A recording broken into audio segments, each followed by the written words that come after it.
on March 22nd, 2024, 4 gunmen entered the Crocus City Hall in Oblast, Moscow,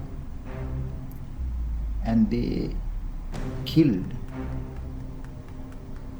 144 people, concert goers and staff, and injured 551 people.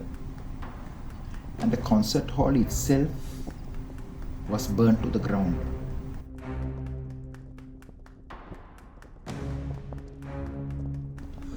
All the 4 terrorists were ideologically indoctrinated. They were radicalized by a religious preacher. ISIS, or the group known as the Islamic State, captured an entire city in the Philippines called Marawi. Battle lasted 4 months. A lot of people were killed. The entire city was destroyed.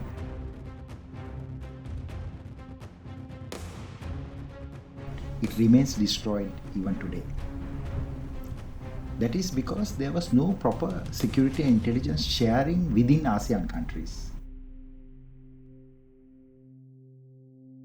The guiding principle of security and intelligence is that no one can develop the intelligence or secure targets from that intelligence by themselves. Because intelligence may be developed in Australia, that there's going to be an attack in Malaysia, or intelligence can be developed in Afghanistan that there's going to be an attack in Moscow.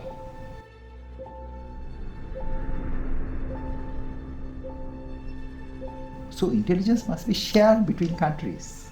If there is no sharing, or what is called exchange of information and intelligence, then that intelligence is useless.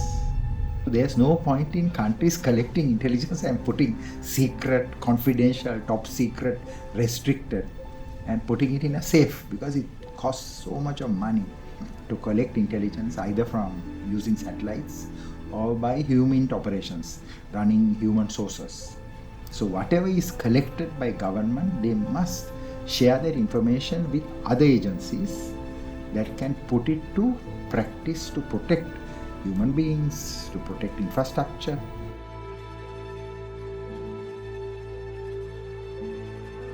Governments have developed what is called security and intelligence cooperation. Governments have gone beyond that into security and intelligence collaboration, that is joint training, joint operations, common databases, sharing of experience, expertise, exchange of personnel between countries, to enhance this security and intelligence cooperation into what is called security and intelligence collaboration.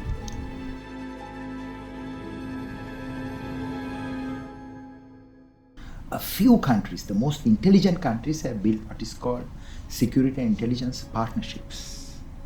That is what they see, the other countries see. For example, what the Americans collect, the Canadians can see it, the British can see it, Australia can see it, New Zealand can see it. That is called Five Eyes.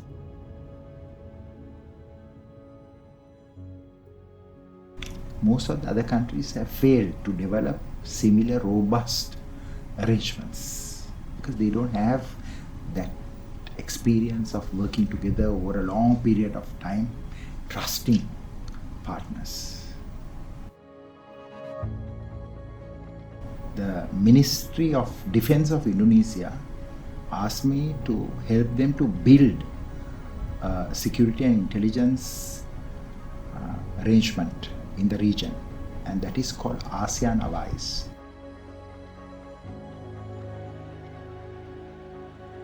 I architectured that security and intelligence system for the ASEAN region, and that is currently operating, and it prevented so many attacks and prevented so many events like Marawi.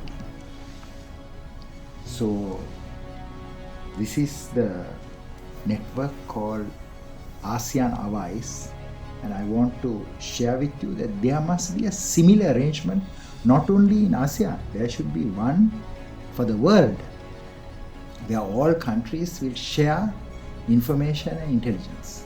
Very much the same way that in Moscow, that attack that took place could have been prevented if there was such an arrangement.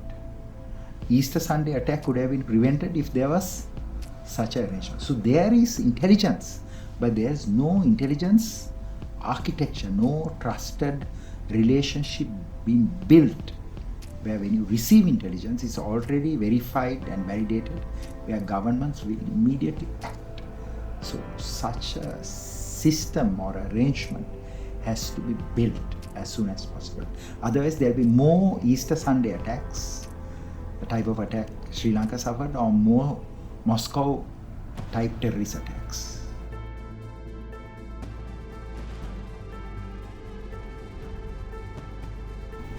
Today the time is right for governments of the world to build similar alliances in Africa, in Latin America, in Asia, in the Middle East, different countries of the world to protect their regions. But right now we only have this post-World War II alliance called Five Eyes. So I believe that with terrorism and organized crime and other threats becoming quite serious, governments around the world should trust each other and build coalitions and alliances to share information intelligence, what they collect, to protect not only their citizens but to protect humanity.